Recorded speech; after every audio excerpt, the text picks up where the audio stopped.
सबसे पहले जरा पॉइंटर्स में दर्शकों को आप बता दीजिए कि क्या क्या इंपॉर्टेंट फाइंडिंग्स इस रिपोर्ट में हैं जो कि आपकी अब तक दी गई दलीलों को सपोर्ट करता है।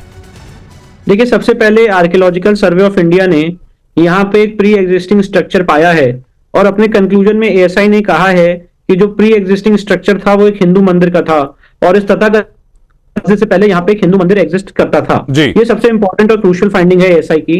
साथ ही साथ एएसआई ने जो सबसे इंपॉर्टेंट फाइंडिंग दी है उसमें एएसआई ने ये कहा है कि जो यहाँ पे खंबे इस्तेमाल हुए हैं वो हिंदू मंदिर के खंबे हैं और हिंदू मंदिर के खंबे को दोबारा इस मस्जिद के कंस्ट्रक्शन के लिए इस मस्जिद में उपयोग किया गया है जी। साथ ही साथ एएसआई ने यह भी फाइंडिंग दी है कि यहाँ पे जो इंस्क्रिप्शन मिले हैं, टोटल 34 इंस्क्रिप्शन मिले हैं और 34 इंस्क्रिप्शन में से अलग अलग 4 भाषाओं में वो इंस्क्रिप्शन है, देवनागरी, तेलुगु, कन्नड़ा और ग्रंथा में। और उसमें सबसे महत्वपूर्ण बात है जो बहुत बहुत क्रूशियल है, एएसआई ने कहा है कि इस इंस्क्रिप्शन में, इन 34 इंस्क्रिप्शन में से एक इंस्क्रिप्शन में लिखा हुआ है कि महामुक्ति मंडप उसमें मेंशन्ड है। महामुक्ति मंडप में आपको बताना चाहता हूं इसका जिक्र स्कंद पुराण में भी आता है, तो ये भी इस इंस्क्रिप्शन से साबित होता है। फिर साथ ही साथ यहाँ पे एएसआई ने एक इंस्क्रिप्शन की और बात कही है जिस इंस्क्रिप्शन में ये मेंशन था कि और वो इंस्क्रिप्शन उस तथाकथित मस्जिद के कमरे में हमें बरामद भी हुआ है और साथ ही साथ वो इंस्क्रिप्शन आधा टूटा हुआ था, उसका ओरिजिनल एएसआई के पास फोटोग्राफ है 1965 में। और साथ ही साथ औरंगजेब के आधे टूटे हुए पत्थर की जो बात हो रही है जी जी जी। और साथ ही साथ एएसआई ने यह भी बताया है कि ये जो लूज स्टोन है ये 20वीं रेगनल ईयर का है जो करस्पॉन्ड करता है 1676-77 में। और इस इंस्क्रिप्शन में एएसआई का ओरिजिनल फोटोग्राफ इस इंस्क्रिप्शन का एएसआई के पास ओरिजिनल फोटोग्राफ है 1965 में जी। तो ये सारी बातें एएसआई ने कही हैं। फिर एएसआई ने मजलिस आलमगिरी पे रिलाई किया है और मजलिस आलमगिरी में स्पष्ट रूप से मेंशन है कि यहाँ औरंगजेब ने मंदिर तोड़ के मस्जिद बनाई है।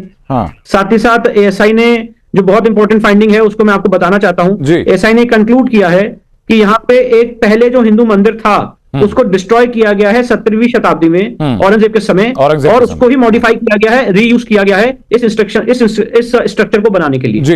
तो मुझे इस मामले में कंक्लूजन विष्णु जी जरा ये बताइए आप कि क्या आपने जो दलीलें अब तक कोर्ट के अंदर दी उनको साइंटिफिकली ये रिपोर्ट सपोर्ट करती है? बिल्कुल, ये रिपोर्ट उसको साइंटिफिकली सपोर्ट करती है और मुझे लगता है एएसआई की जो रिपोर्ट है लीगली एकदम वैलिड रिपोर्ट है और इस केस में बहुत महत्वपूर्ण आधार बनेगा इस केस को डिसाइड करने की। ठीक है, अभी चूंकि ये रिपोर्ट सामने आई, आपने कंटेंट बताया तो उस पर प्रतिक्रियाएं सामने आनी शुरू हो चुकी हैं। असदुद्दीन ओवैसी कह रहे हैं कि इसमें वैज्ञानिकता का मजाक उड़ाया गया एएसआई के रिपोर्ट में।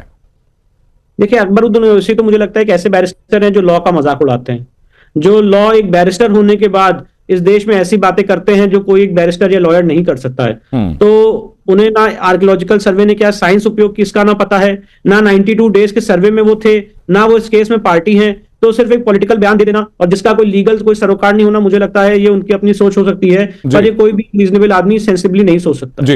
विष्णु जी, जो खंभों के बारे में जरा बताइए क्योंकि इस रिपोर्ट में यह भी कहा गया कि जो खंभे हैं उनकी नक्काशी को तोड़ा गया है, उनकी नक्काशी को नष्ट करने की कोशिश की गई है। क्या उन खंभों की वैज्ञानिक प्रमाणिकता सामने आई कि वो खंभे किस स्ट्रक्चर का हिस्सा थे, क्या मंदिर का हिस्सा थे? जी, एएसआई ने अपनी रिपोर्ट में स्पष्ट रूप से कहा है कि जो वहां पे खंबे इस्तेमाल हुए हैं वो हिंदू मंदिर के खंबे थे और उसमें जो देवी देवताओं की आकृतियां थी उसको मिटाया गया और उसी को रीयूज किया गया मस्जिद बनाने के लिए जी। अब केस को आगे कितनी प्रगति मिल सकती है एएसआई के रिपोर्ट के सार्वजनिक होने से, पब्लिक डोमेन में आने से? बहुत इस केस को बल मिलेगा, बहुत इस केस को स्ट्रेंथ मिलेगी और मुझे लगता है आगे आने वाले समय में बहुत जल्दी इस केस में हम आगे प्रगति करेंगे और बहुत ही क्रूशियल मोड़ पे ये केस पहुंच चुका है। लेकिन क्या ज्ञानवापी परिसर के कुछ हिस्से ऐसे भी हैं जिनका सर्वे होना बाकी है?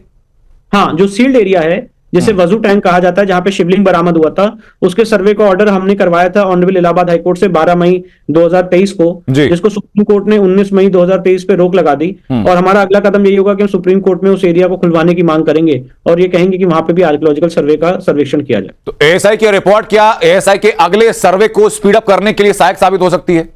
बिल्कुल, एएसआई का जो अगला सर्वे होगा वो और साबित करेगा उस वजू टैंक के एरिया को और वजू टैंक में एएसआई सर्वे होना ही चाहिए। उससे सारी बात क्लियर होगी कि वो शिवलिंग है कि फाउंटेन है, बस वही एक हिस्सा है जो छूटा हुआ है जी। तो यानी कि जो मैं समझ पाया आपकी बातों से सर्वे रिपोर्ट को, और मैं गलत हूं तो मैं संशोधित कीजिएगा आप, कि एएसआई रिपोर्ट में साफ किया गया कि मस्जिद से पहले जो नीचे स्ट्रक्चर था वो एक विशाल और भव्य हिंदू मंदिर का था। वहां पर 32 अलग अलग इंस्क्रिप्शन मिले हैं जो कि सनातन से जुड़े हुए हैं। इंस्क्रिप्शन को 4 अलग अलग भाषाओं में लिखा गया, कन्नड़ भी शामिल है उसमें, देवनागरी भी शामिल है और वहां पर हिंदू देवी देवताओं की मूर्तियां भी तहखाने से बरामद हुई हैं जी।